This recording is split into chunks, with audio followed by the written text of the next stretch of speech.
Ya Allah, give us the unexpected, undeserved gift. What gift? Min azwajina wa dhurriyatina qurrata a'yun.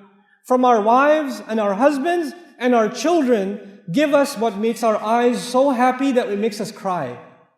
Qurrata a'yun. It cools our eyes. You know what that means? It makes you so happy you want to cry. When you listen to your child recite Quran, and they love reciting Quran, then it makes you so happy you want to cry.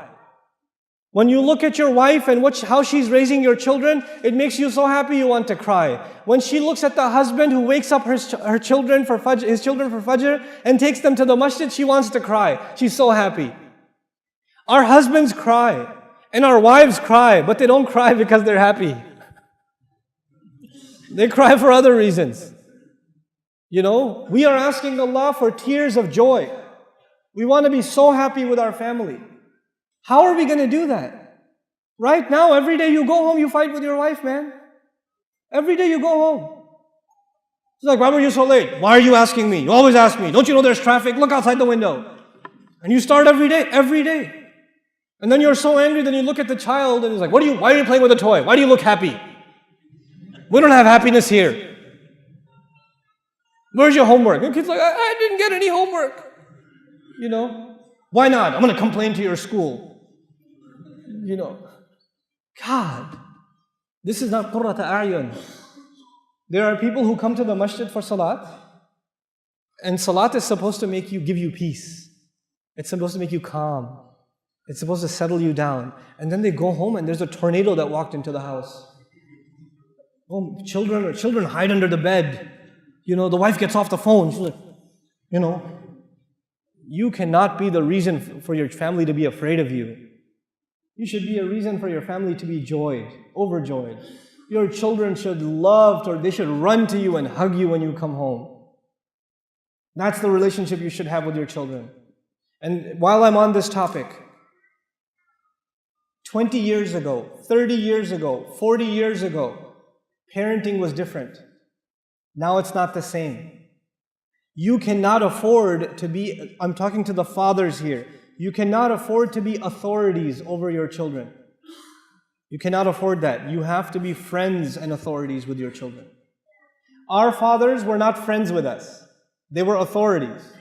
We didn't slap our dad on the back and say, hey dad, let's go play some basketball, let's play some football. We didn't do that. Abba Kimon Baba, Abba Jan, you sit straight.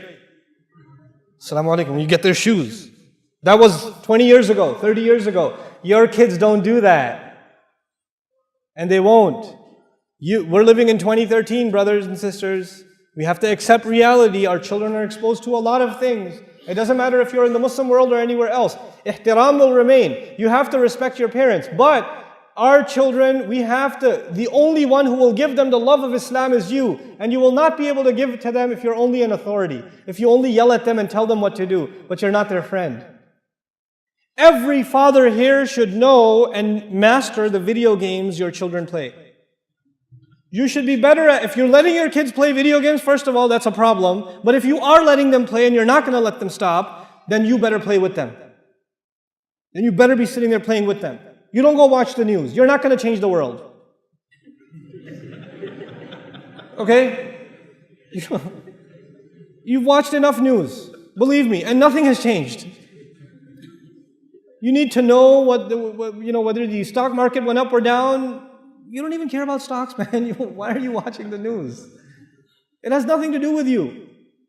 Listen to it in the car. When you're in the car, don't come home and watch TV. Don't come home and watch the news. Come home and play with your kids. Do homework with your kids. Talk to your kids. Take your kids to the masjid. Do that with them. Make your kids love you. I tell you, I'm telling you, if the fathers don't do this, we will lose this ummah. We will lose our next generation.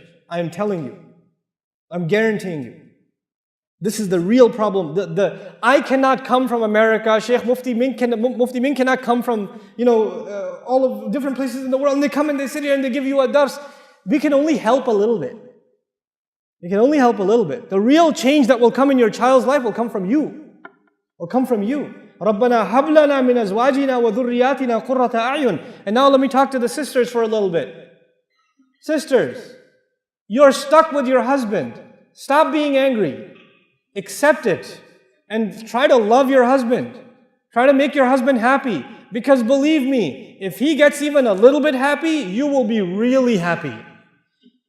I'm telling you, right now you say, I'm angry, why should he be happy? I know you, I know. I've talked to enough of you, I know. He doesn't care about me, why should I care about him? And he thinks the same thing. She doesn't care about me, why should I care about her? You start. You be nice to him. You smile at him and he'll get all shocked, like, why are you smiling? What? Is everything okay? You know, is your mother here? Is that why, you know? You know? You have to be nice to your husband. Don't dress up when you go to a wedding. Dress up for your husband. Even if you have 4 kids, it doesn't matter. Dress up for your husband. There's enough shaitan and fitna outside. So your husband should find beauty in you, not anywhere else. You should compliment your wife. You should say nice things to your wife. You shouldn't just always complain. Where are the keys? Where's the mail? Did you get the groceries? Did you do this? Oh, you didn't do anything. Oh, you don't listen to me. Stop, man. There's not enough salt. There's too much salt. There's not enough sugar. There's too much sugar. There's not hot enough. It's too hot. Stop. Stop. Say nice things to your wife. And I know if you're like Indian, Pakistani, then it's very difficult for you. I know. It's very hard to say nice things to your wife. In our culture, if you say nice things to your wife, your ribs hurt. Like, you know, so you have to immediately follow it up with something mean. You have to say something bad right after to balance the equation. You can't just say nice things. So if the food is really good, you're like, oh, aaj to bada acha khana banaya, but I still hate your mother. Like something. You have to, you have to add something, you know. But don't try to be, this is the dua. We are asking Allah to give us so much happiness from our wife and our husband and our children that it makes us want to cry out of joy. How will that happen? You cannot ask Allah for something and not make any effort yourself. It doesn't work that way. You cannot say, Rabbi ja'alni muqim as-salati. Ya Allah, make me establisher of the prayer. And you're sitting, lying down in bed, adhan's going on, you're like, Rabbi ja'alni muqim as-salati. Allah is not going to send you angels that carry you and lift you to the salat and then they make you make ruku and get you back up. You got to get up yourself, man. You make dua and you make some effort yourself. You're not going to make dua and all of a sudden your wife will start loving you. No, you have to show her love too. You have to do that. You have to make some effort in the house. I am telling you, this is the work of the ummah today, fixing the family.